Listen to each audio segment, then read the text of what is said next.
देखिए, देश के सामने दो विचारधाराएं हैं।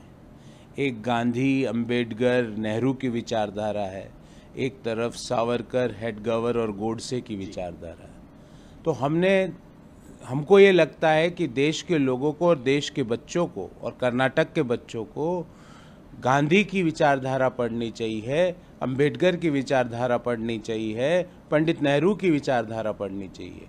हम उस विचारधारा का समर्थन उन लोगों को कैसे पाठ्यक्रम में इंक्लूड कर लें जिनकी विचारधारा कहती है कि सावरकर, गोडसे भारत माँ के सपूत थे या भारत के सबसे बड़े राष्ट्रभक्त थे। ये मैंने नहीं कहा। अभी 5 दिन पहले देश के केंद्रीय मंत्री ने कहा कि राष्ट्रपिता महात्मा गांधी के हत्यारे गोडसे भारत के सपूत थे।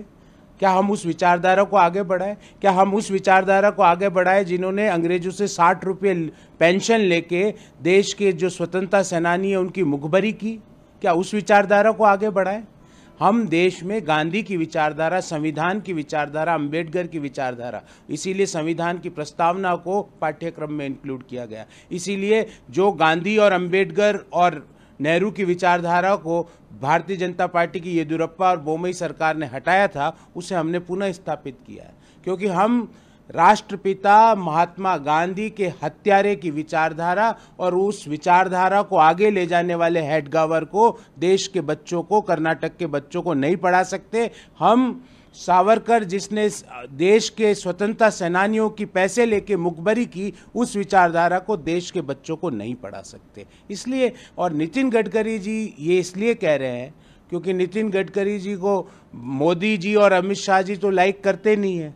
अब वो आरएसएस को प्लीज करने के लिए ऐसी बात कर रहे हैं ताकि आरएसएस उनसे प्रसन्न रहे। बाकी अंतमन में उनको भी पता है कि सावरकर की विचारधारा, हेडगेवर की विचारधारा और गोडसे की विचारधारा भारत की विचारधारा नहीं है। भारत की विचारधारा गांधी, अंबेडकर और नेहरू की विचारधारा है। कैसे देखते हैं सर इस सब? प्रधानमंत्री को कोई परवाह ही नहीं है। 45 दिन से मणिपुर जल रहा है। विदेश राज्य मंत्री देश के, उनके घर पर हमला हो गया, वहां के मंत्री के घर पर हमला हो गया, सीआरपीएफ और आर्मी के ऊपर हमला हो रहा है, प्रधानमंत्री चुप्पी साधे हुए हैं। हम मांग की थी हमने भी कि क्यों सर्वदलीय बैठक का क्या आयोजन नहीं किया जा रहा, क्यों ऑल पार्टी मीटिंग में डिस्कस नहीं किया जाता, क्यों प्रधानमंत्री के मुंह से एक शब्द मणिपुर के बारे में नहीं निकला पिछले 45 दिनों में, क्यों प्रधानमंत्री के पास इतना समय नहीं है कि मणिपुर के लोग जो भाग भाग के दिल्ली और देश के अन्य राज्यों में जा रहे हैं वो प्रधानमंत्री जी से मिलने का समय मांगते, प्रधानमंत्री जी उनको मिलने का समय नहीं देते। जो प्रधानमंत्री अमेजन की आग पर ट्वीट कर देते हैं, अमेजन जंगल जो अमेरिका में है उसकी आग पर ट्वीट या हो जाता है, वो प्रधानमंत्री मणिपुर की आग पर ट्वीट नहीं कर सकते, मणिपुर की आग पर अपनी चुप्पी नहीं तोड़ सकते। ये देश के लिए दुर्भाग्य है कि देश के प्रधानमंत्री के लिए एक राज्य के लोगों से मिलने का समय नहीं है जब वो राज्य जल रहा है। देश के प्रधानमंत्री के पास उस राज्य के बारे में सोचने का समय नहीं है जब वो राज्य जल रहा है, क्योंकि देश के प्रधानमंत्री तो 2 ही काम करते हैं।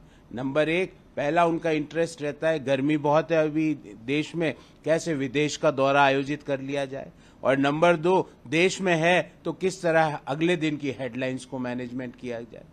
एक मणिपुर, मुझे लगता है प्रधानमंत्री जी को ऐसा लगता होगा कि मणिपुर पॉलिटिकली इतना ज्यादा इंपॉर्टेंट नहीं है, पर प्रधानमंत्री जी 140 करोड़ देशवासियों के लिए मणिपुर राज्य और मणिपुर राज्य के लोग भी उतने ही महत्वपूर्ण है जितने देश के अन्य राज्य।